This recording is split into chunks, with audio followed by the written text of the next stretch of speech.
కర్నూలులోనే high court bench ఏర్పాటు చేస్తున్నట్లు రాష్ట్ర పరిశ్రమ శాఖ మంత్రి టీజీ భరత్ స్పష్టీకరించారు. ఆదివారం నగరంలోని నరసింహారెడ్డి నగరాల్లో ఓ ఫంక్షన్ హాల్లో జరిగిన న్యాయవాదుల సంక్రాంతి సంబరాలకు ఆయన ముఖ్య అతిథిగా హాజరై మాట్లాడారు.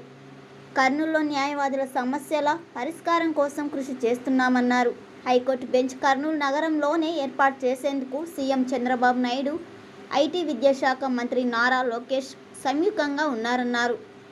ఈ హైకోర్టు బెంచ్ను ఏబీసీ క్యాంపుల్లో ఏర్పాటు చేసేందుకు ప్రతిపాదనలు పంపినట్లు ఆయన తెలిపారు.